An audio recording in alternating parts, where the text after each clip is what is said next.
Welcome in, everybody. We are pioneering today. We are in the box with CatarinaDPlays of Twitch, the football manager lady, first lady of football manager on Twitch, essentially. And for those of you who watch the wasted possession drafts on a regular basis, Right Royally handed my ass to me in one of the competitions a few months back. So not cool, but we've got her in because obviously this is a lady that loves the football. Catarina, how are you? I'm a bit nervous, but I think it's going to be a cool experience. It's going to be brilliant. You're going to love it. So we will start with the questions. As everybody knows, the same 5 questions get asked to everybody. We pull up the different responses because everyone has different memories and different recollections of football and where that love came from. So we will start with question 1 because it's the most obvious place to start. So what is your first real memory of football? My first real memory of it was actually me playing it. That's the first thing that comes to mind. When I was a little kid, we used to have like these football games between classes. Yeah. And like class A would play against class B, stuff like that. And it's just me running around with the ball, scoring goals, and all the teachers going crazy. I love that memory. Fantastic. So school football, the first real memory of it. So roughly how old were you? Can you remember? I was like 7, around 7 or 6, something like that. It was first, second grade, around that. Okay, cool. Yeah, so we've got numerous people have come in before, and we've had some people where their first memory is playing. We've had some people where their first real memory is watching. My first real memory is it's kind of football. Like, I don't remember going. I remember going to a game, and it was an evening game, and I must have been really young. And I remember my mum's got no interest in football, but somehow we got a load of tickets. Mums. Yeah, exactly. And she couldn't wait to go. And it got to half time and I was almost asleep in the seats at the stadium. So she was like, I'll take him back. So all I remember is I don't remember any of the game. I remember going to it and being really hyped and then going home to go to sleep at half time. So, first real memory is that. I've never been to a game. You've never been to a game? No. Really? No, really. Atmosphere can be really good. It can be really good. But one day I'll go, I promise. It can be pretty toxic as well. So, cool. Okay. So, second question. What was the first major international football tournament that you remember? Okay. So, Portugal and Greece. 2004. Portugal and Greece. 2000. Well, I guess this should have been my first memory of football. I'm sorry. Well, maybe. But, I like the way you varied up the questions here. You've given us different responses. That's the way to do it. I'm sorry, but yeah, I remember being like a little kid and getting ready to go to the city center because there was this major party going on. I mean, we were in the finals, major party going on. I remember it was still 0-0. I was getting ready. I was a kid. We walked to the city center. We got there and we were losing 1-0. Yeah. That's what I remember. I think the best thing from that was Portugal actually then winning the Euros. Well, they won the last Euros, wasn't it? It was, wasn't it? Yeah, 2016. Yeah, because Greece were dreadful.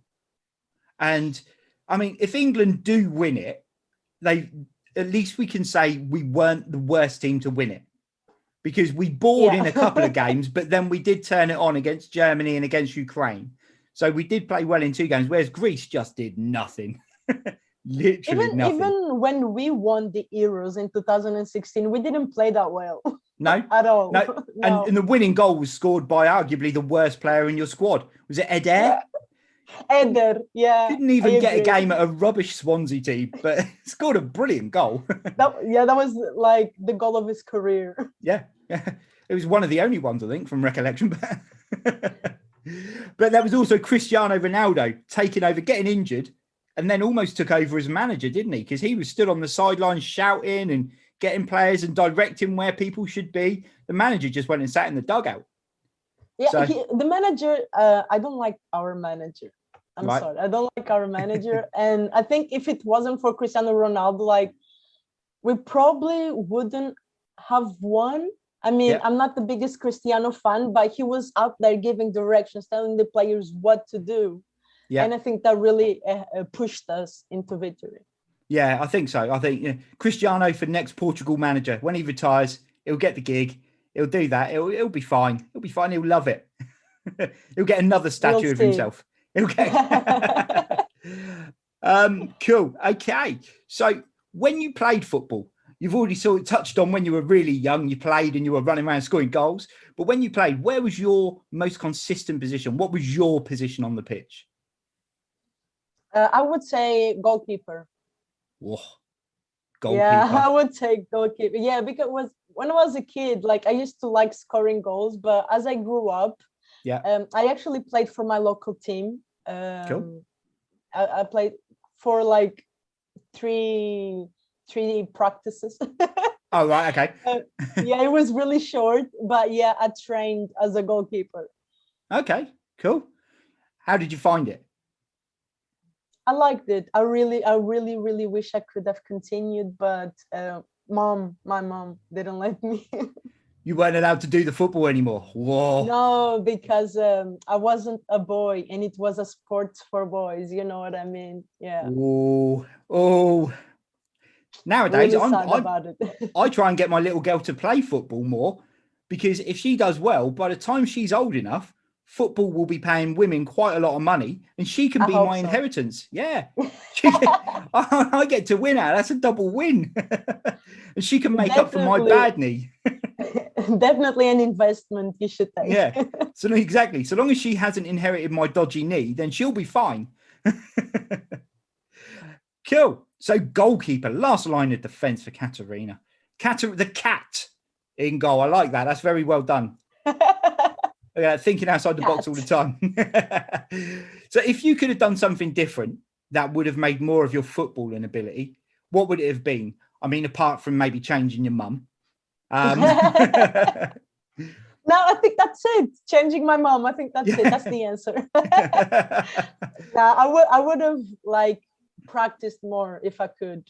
Yeah. I would have definitely practiced more, because I think I had some talent. I didn't explore it. Yeah. So was it one of those where when mum said no, that was pretty much it? It just stopped completely.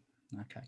That's a shame. Unfortunately. That's a shame. Because I mean, obviously if you do something and you enjoy it, you want your parents to support. But I also get that, 10, 15 years ago, women's football was so low key still that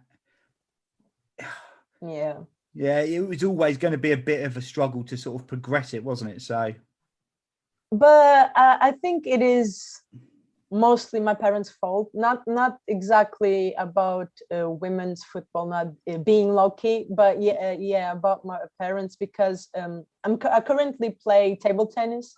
Okay, yeah, cool. They still haven't watched any of my games in 4 years. So I think it's definitely about my parents. So were they not sporty at all? When it comes to sports, not really. No. So that doesn't help either, does it? If you've got if you've got parents that enjoy sports, then they're more likely to support your passion in it. I think my mum's only been to, in the whole time I played football, probably came to 6 games in my lifetime. At least you went. But I played for 25 years. Oh, yeah. Well, not 21. No, sorry. Maybe a decent enough level for her to have some validation to come. Maybe 15, but 6 games in 15. That's still a long time. And three of those were cup finals. So she came to 3 cup finals, partly because she probably wouldn't have been allowed to not come. But my dad's been to quite a few of my games. He's not always left with the best impression of what I've done during the games, but he's come to a few of them. I mean, if you don't have that support in the background, it's really hard to then push on and keep doing it as well, isn't it? Shame. But table tennis now, and no one's stopping you do that. So at least you get to enjoy that. And I'm a manager in Football Manager, so I'm doing quite good for myself. Exactly. You know, the gaffer showing up the boys. Cool. Okay, so when it comes to football, and obviously from playing Football Manager, and obviously we all know, everyone watching, Catarina is a Portugal fan. You will see her on Twitter. She not a Portugal fan, a Porto fan. You will see her on Twitter showing off her Porto shirt. And if you weren't sure that her favourite player, I mean, we all know this, is Ricardo Quaresma. And when we done the draft, everyone questioned her picking Quaresma. And then he ended up being a baller at the age of like 39 on this draft. He was amazing. He was amazing. It upset me a lot. But Quaresma being the favourite player as well. But when you're looking at a footballer, what would you say are the main 5 attributes a player should have to make them potentially become the best? Well, me being a Quaresma fan, you guys are not going to expect this first one, but I think a really, really important one is being fast.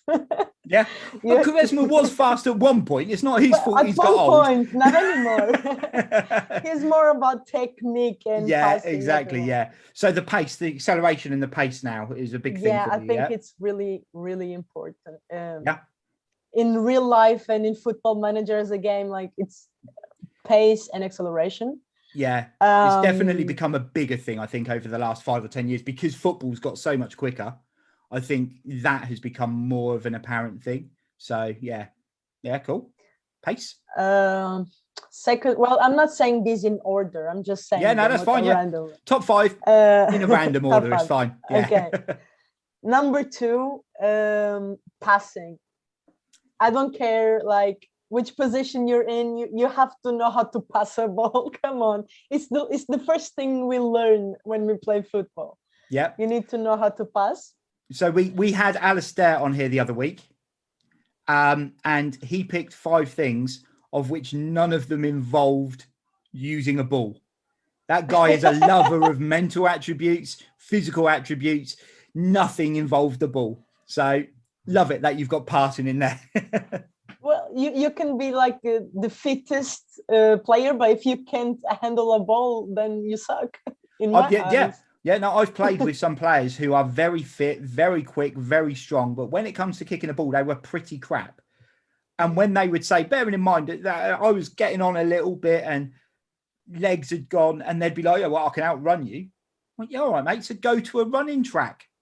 We're playing with a football. What's wrong with you?" Football is with the ball. Period. Exactly. So passing, pace. Tackling because I don't care if you're a striker or whatever. If you are in a position where you need to tackle, you need to do it well in order to not concede like fouls and penalties, and all that stuff. Like sometimes strikers come back to defend, and then they are in a position where they don't know like how to tackle, and then goal. You know what I mean? I think tackling is very important, no matter which position. It's always interesting to see because there's quite a lot of penalties given away by wingers because they go back and they make a tackle and it's mistimed because they're not used to being there. So tackling, fair enough. You are the first person, I think, on all of these interviews to say tackling. So there we go. We've got another first. Number 4, shooting, obviously. I think it's very important for a player to know how to shoot the ball. Yeah, it's definitely that's key. Pretty obvious. Yep. And stamina. Yes. Yeah. Stamina, very important. Yeah, stamina definitely, because if you see the amount of people who Quaresma. Well, but he does it well now because he conserves his energy. He doesn't go on big runs and things like that. He does what he needs to, so that he can play 90 minutes and be effective still. So it's kind of, stamina is a key thing because you can't have a decent work rate if you've got no stamina. Yeah. you can't get up and down the pitch if you haven't got stamina. It's like you were saying with the pace. It's no good being able to run really quickly if then you have to have a 5-minute break before you run back, you know, because it doesn't work. People are going to be looking and going, right, this is, yeah, we're done. Nobody's going to want him. No, exactly. Take him off again.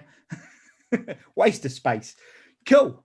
So there we go. So we have got tackling, stamina, speed, passing, and shooting.